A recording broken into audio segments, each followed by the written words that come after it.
Olá pessoas, tudo bem com vocês? Tenho certeza que sim. Linda vida a todos. Hoje nós estamos aqui para fazermos uma palestra, para conversarmos sobre uma temática dentro do serviço social, e o nosso tema será Trabalho e Sociedade, Prática e Teoria Inseparáveis. Bom, hoje eu estou aqui para falar sobre um tema que tem me chamado bastante atenção, que eu cheguei a comentar em outro vídeo, quando falava sobre a sorte e o posicionamento nas classes sociais por meio dos concursos públicos. Depois eu vou deixar o link aí à disposição de vocês, quem quiser estar acessando a matéria da qual eu havia me embasado para estar fazendo este comentário.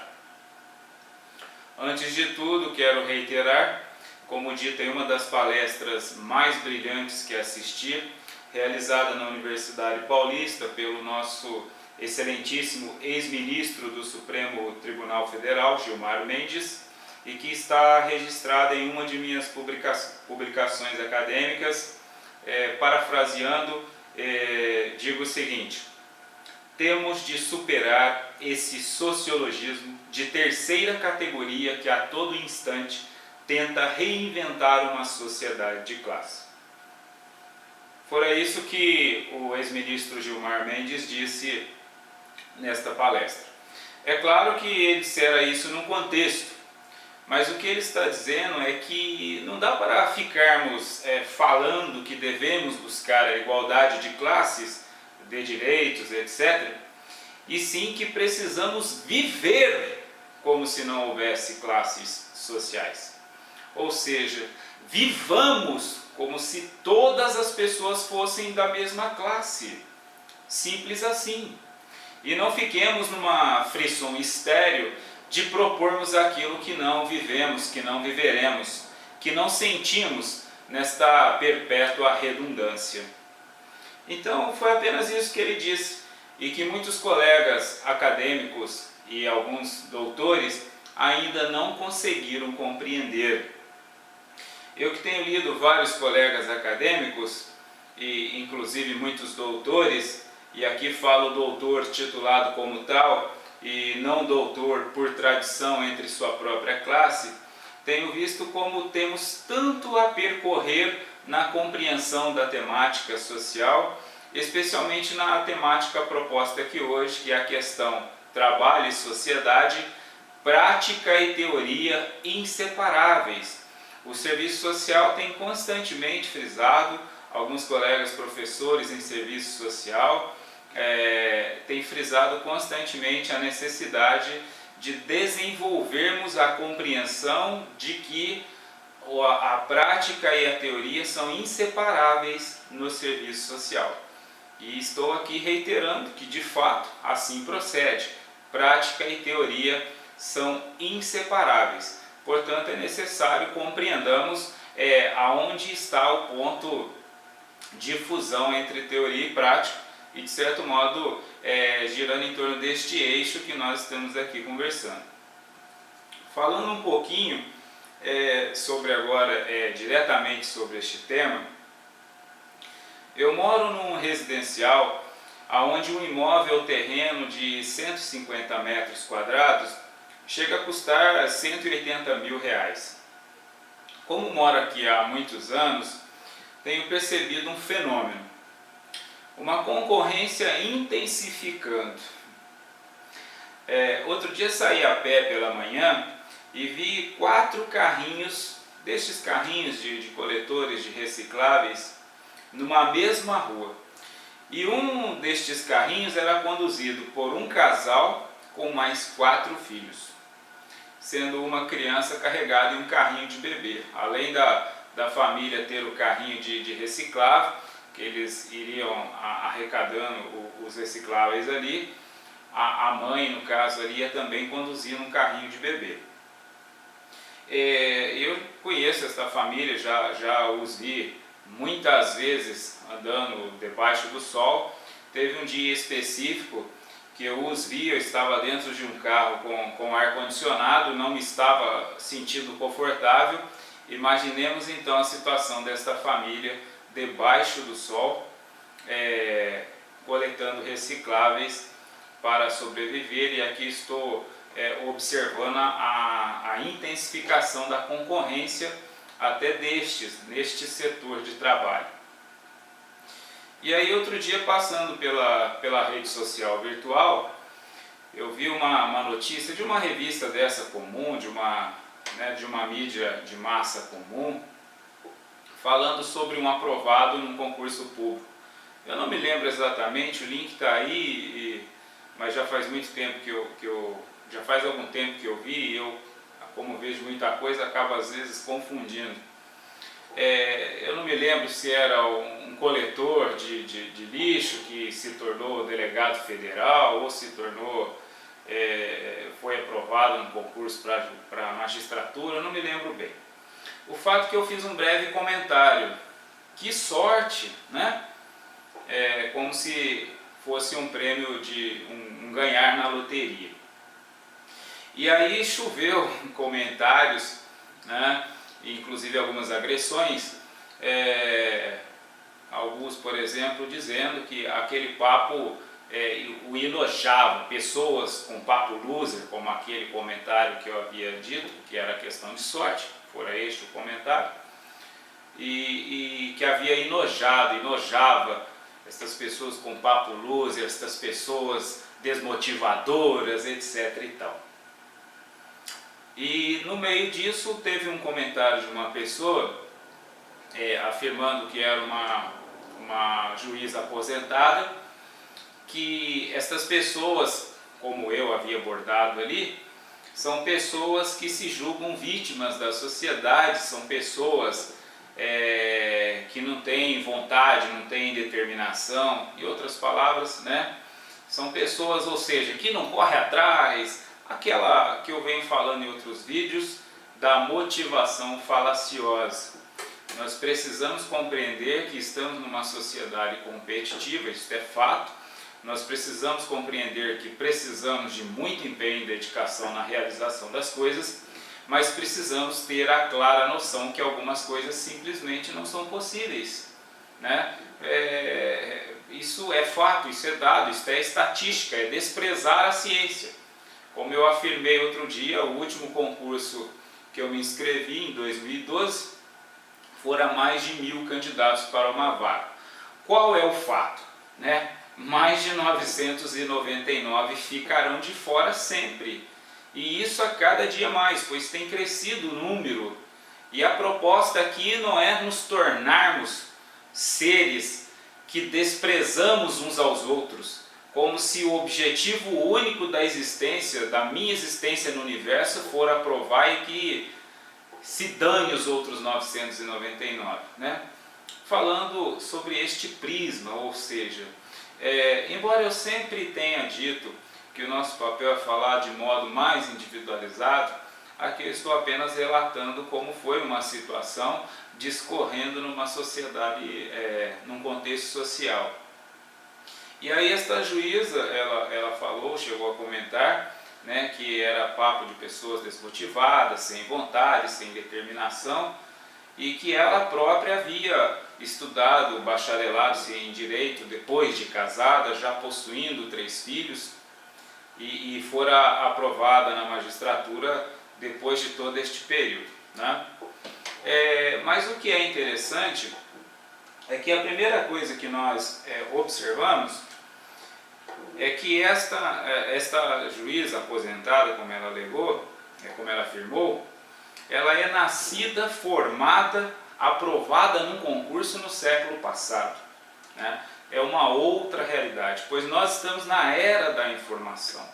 Nós estamos na era onde autores, atualmente, têm falado inclusive de uma nova classe de pobreza, né?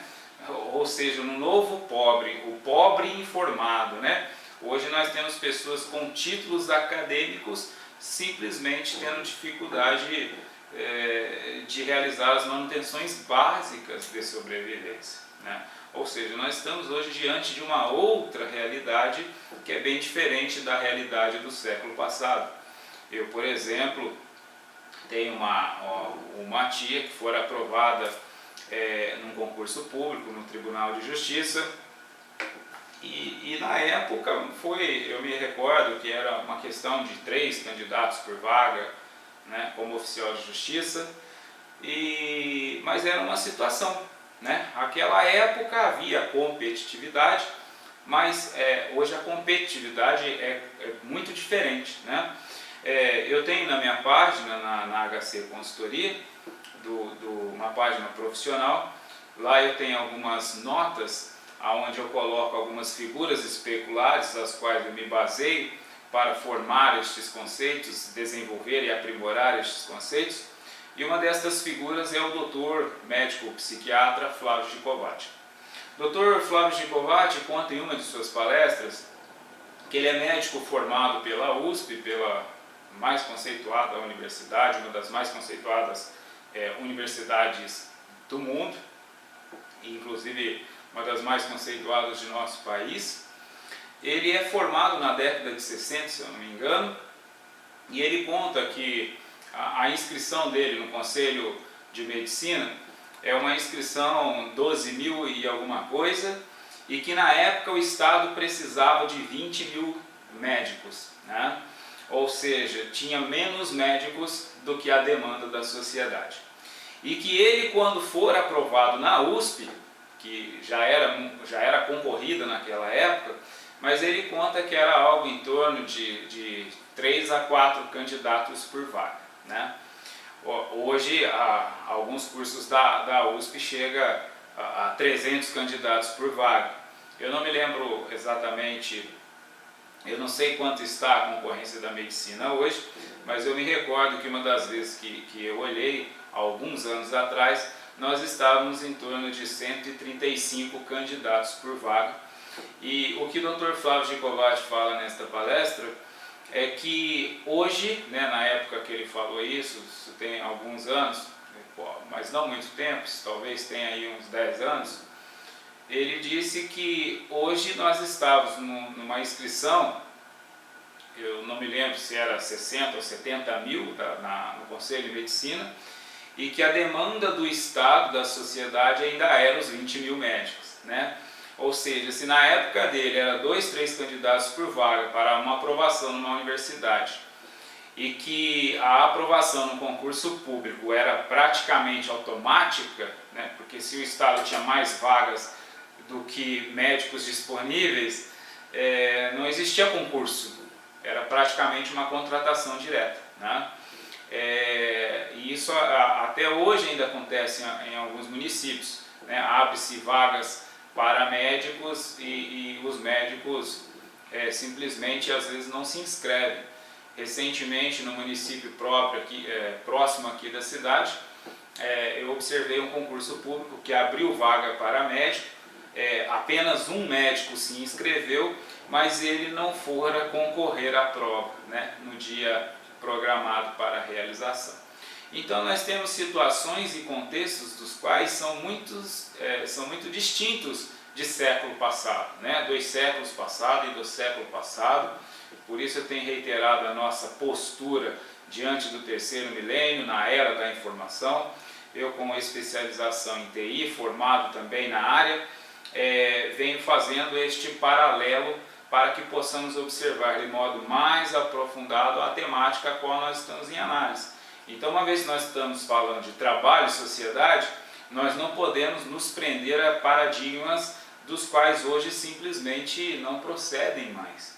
Então, voltando mais uma vez, falando aqui acerca do caso, né, do comentário, que as pessoas ali fizeram algumas críticas, e eu mencionei no caso o comentário desta juíza, expondo a situação particular dela.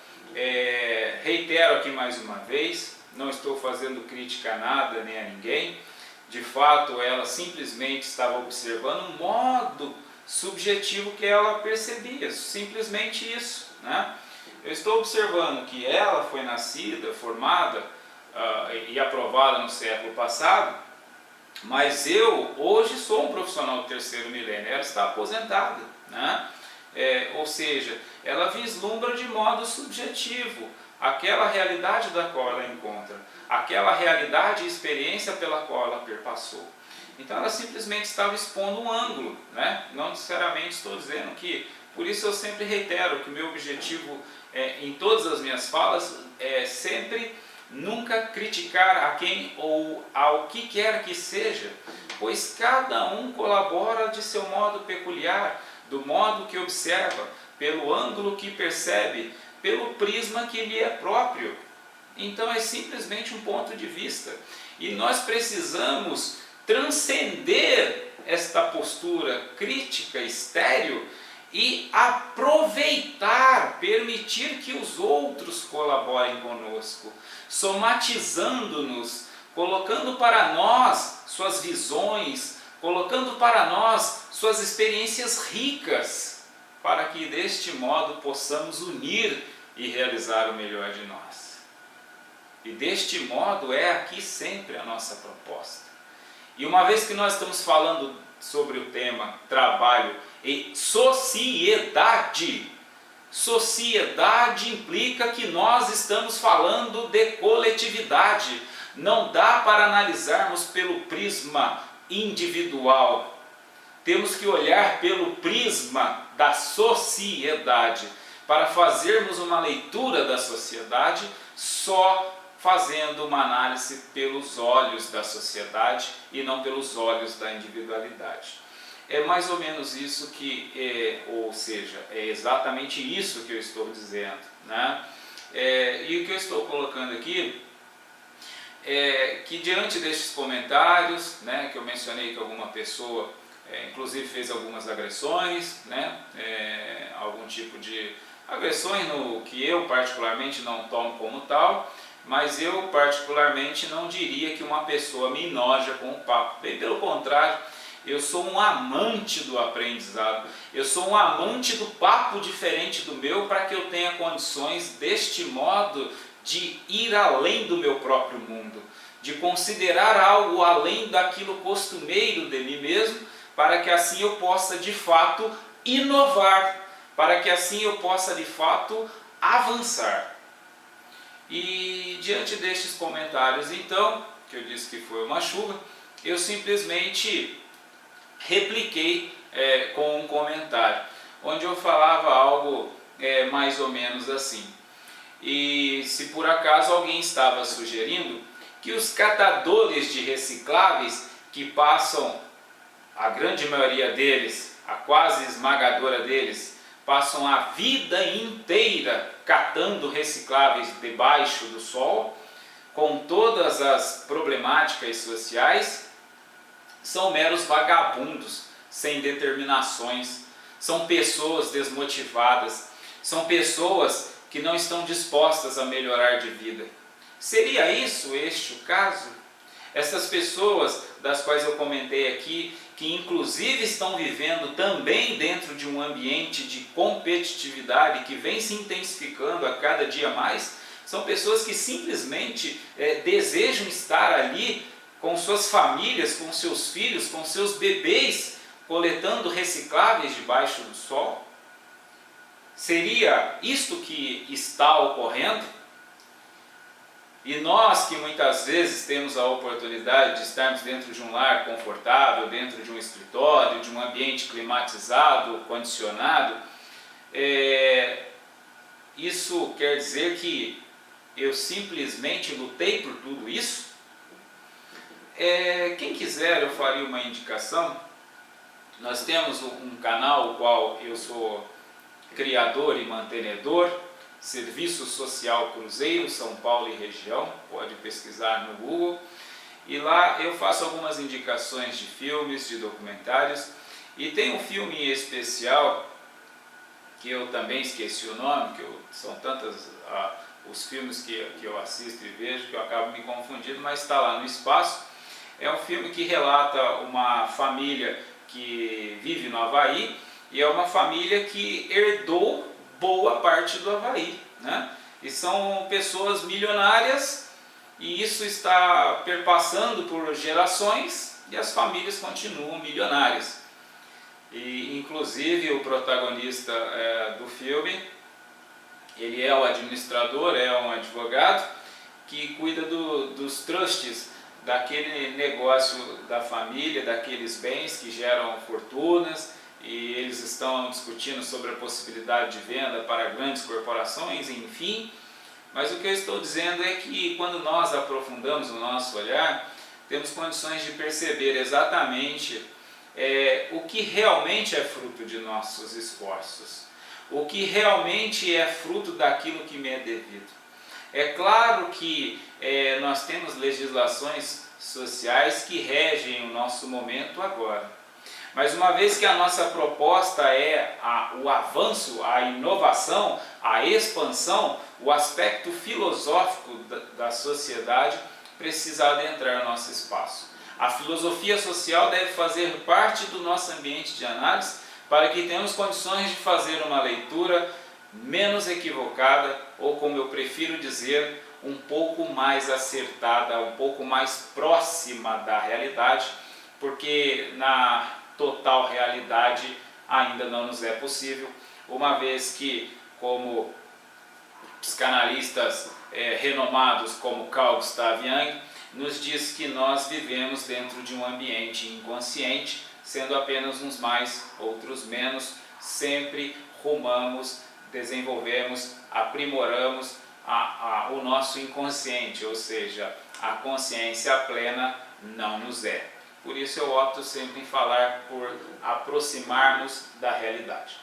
Então, voltando um pouco aqui, né, eu disse que repliquei falando sobre os catadores, e se alguém às vezes tiver dúvida de onde eu me embaso, só para reiterar, eu desenvolvo uma atividade social, uma atividade voluntária há mais de 20 anos, e uma destas atividades é lidar com toda a sociedade, inclusive com catadores de recicláveis, que eu os conheço há muitos anos de perto.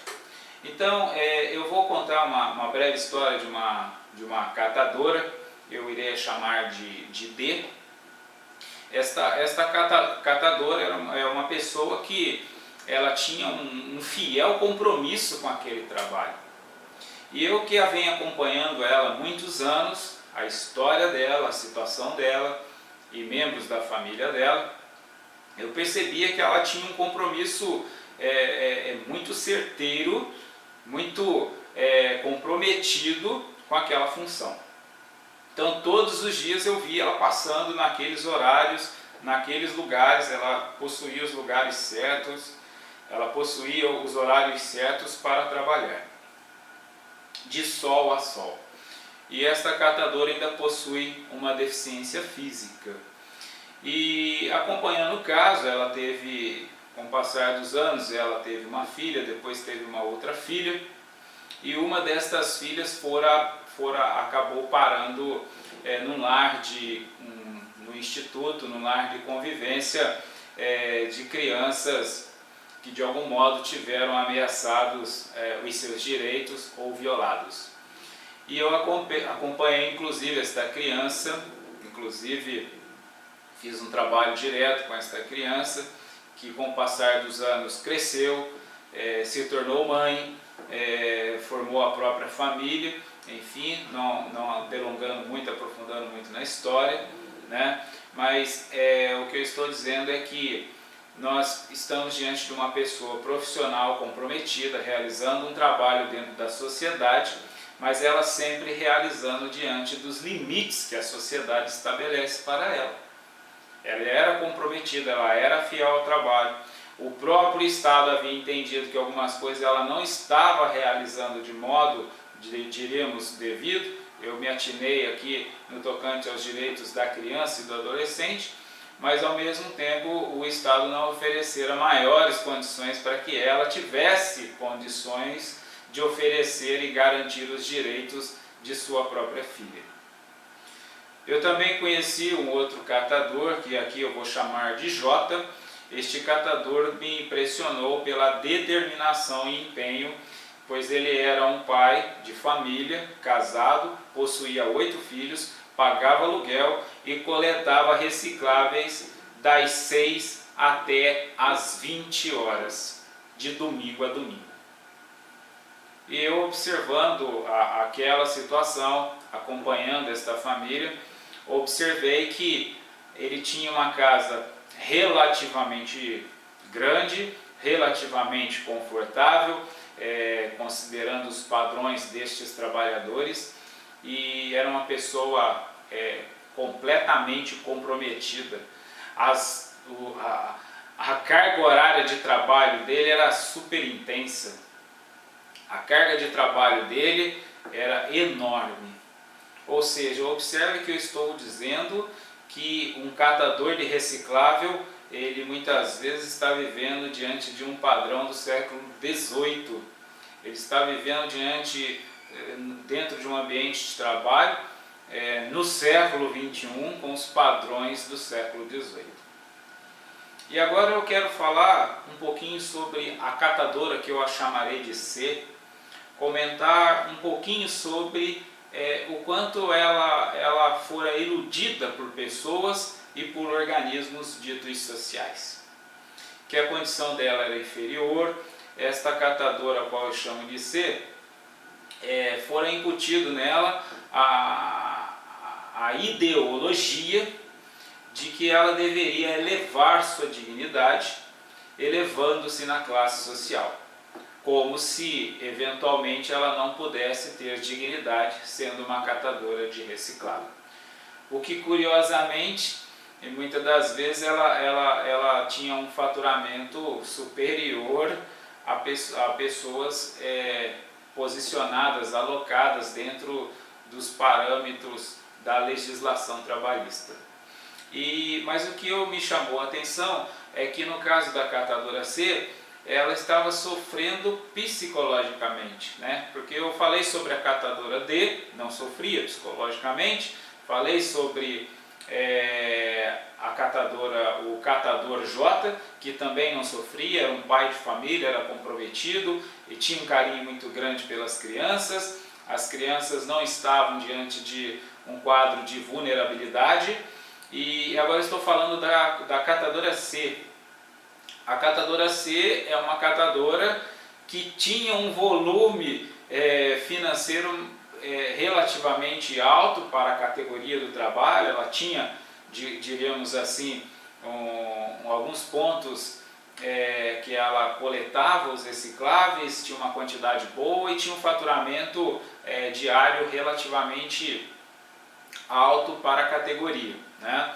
Mas ela estava enfrentando uma dificuldade psicológica, porque ela estava se sentindo inferiorizada, porque algumas pessoas que se propuseram a auxiliá-la, se propuseram estabelecendo que ela era inferior, se propuseram estabelecendo que ela deveria se elevar na classificação social, ela deveria elevar a sua dignidade, então ela se sentia indigna.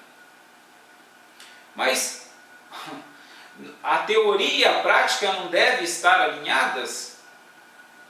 Dentro do trabalho e sociedade, a teoria e a prática não devem estar completamente alinhadas? Ou seja, quais são os trabalhos disponíveis hoje em nossa sociedade? Então, no caso da catadora C, eu a atendi por algum tempo, fui conversando com ela, fui explicando algumas coisas para ela, que eventualmente ninguém havia explicado, nenhum órgão, nem público e nem não governamental, e com o passar do tempo ela foi compreendendo que aquele trabalho dela era importante, que ela não precisaria estar numa ânsia de se elevar na classificação social, porque o que a afligia não era o trabalho dela propriamente dito, era a ânsia de se elevar dentro de uma sociedade, tanto que uma das afirmativas, uma das falas dela, era de que ninguém lhe dava uma oportunidade, ninguém lhe dava um trabalho, que muita gente admirava ela, falava que ela era guerreira, que ela era uma pessoa que eles admiravam, mas que ninguém dava um trabalho para ela. E eu aqui estou atinando pelo seguinte fato, como disse o meu amigo Geraldo Rufino num vídeo que ele gravou esta semana, nós não temos uma só situação. Ou seja, a catadora C, ela estava falando sobre alguém dar um trabalho, mas ela não é a única catadora de recicláveis que deveria ter um trabalho em melhores condições.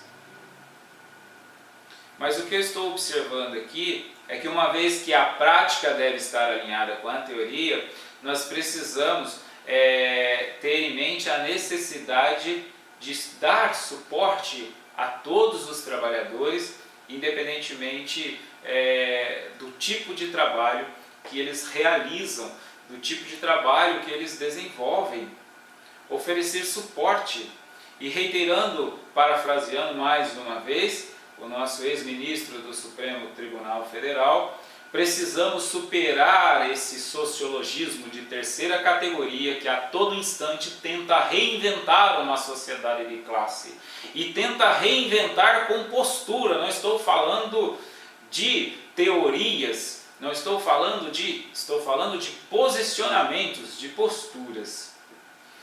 E então eu acabei trabalhando com a ideia, com o ideário de que a catadora ser, ela estava cumprindo um trabalho nobre, como todo trabalho é nobre, desde que realizado honestamente.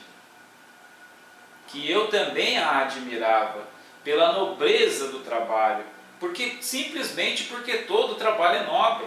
Não porque ela era uma catadora, mas porque todo ser humano, reconhecendo o trabalho como algo essencial para a sua própria existência, nisto consiste a nobreza.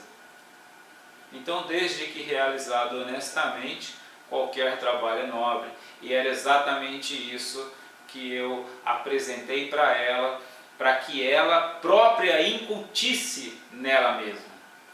Porque a proposta de um bom proposto educador social não é doutrinar as pessoas, e sim oferecer condições para que ela conduza por si mesma, para que ela tenha condições de, por si próprio, perceber a realidade na qual ela se encontra, perceber o contexto no qual ela se encontra. E o contexto no qual a catadora C se encontrava era que era uma trabalhadora comprometida, uma pessoa honesta, uma mãe de família, possuía esposo, possuía filhos e era uma pessoa determinada em prover a subsistência da família dentro de um contexto de sociedade que oferece infinitas formas de trabalho.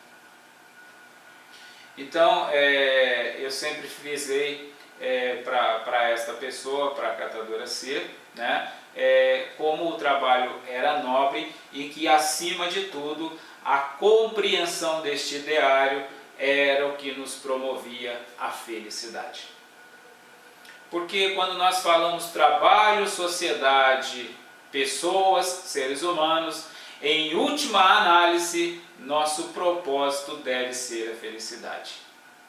Não esquecendo a essência principal, a essência primária do ser humano, que é a busca de si mesmo, que é o encontro consigo mesmo, e que em outras palavras estou dizendo que é o caminhar para a felicidade, é a busca pelo estado de felicidade.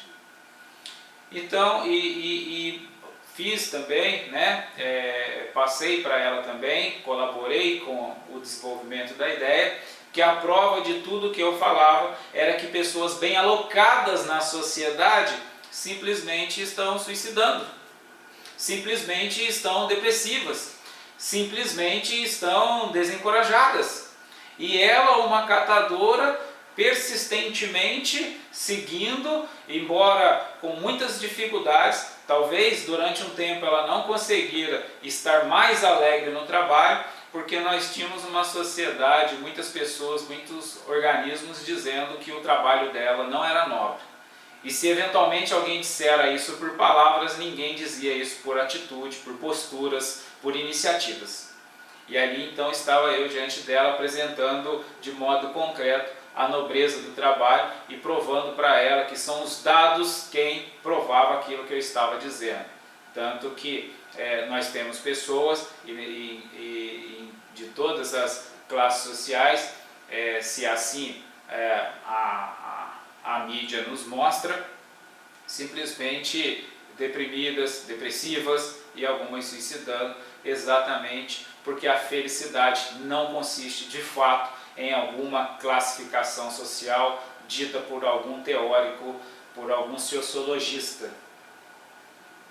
Mas o fato é que a felicidade está diante do ser na compreensão do mundo que está em torno de si próprio.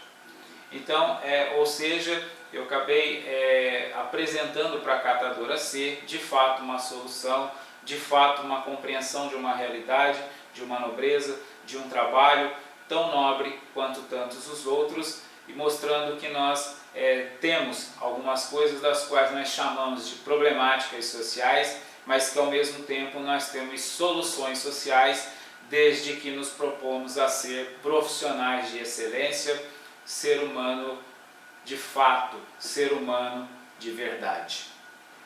Bom, este era o nosso tema, trabalho e sociedade, teoria e prática completamente alinhadas, e aqui alguns poucos comentários acerca deste caso, para começarmos a trabalhar com a ampliação de um conceito de trabalho do terceiro milênio. Que nós temos sim ambientes de competitividade, precisamos sim auxiliar as pessoas a se alocarem no mundo de trabalho, que nos outros vídeos eu comento, faço uma pequena dissociação entre mercado de trabalho e mundo de trabalho, porque o mercado às vezes tem uma proposta de um trabalho mais formal, mas a estatística nos prova que a informalidade vem crescendo cada vez mais, portanto seria caminharmos na contramão, na persistência estéril de uma formalização, e sim uma adaptação, uma adequação às leis naturais do progresso, para que assim então nós possamos avançar juntos com a própria sociedade. Mais uma vez, muito obrigado pela participação. Quem quiser fazer alguma pergunta, algum comentário, quiser fazer algum acréscimo, me encontro em completa disposição. Muito obrigado mais uma vez, tenham todos um excelente dia.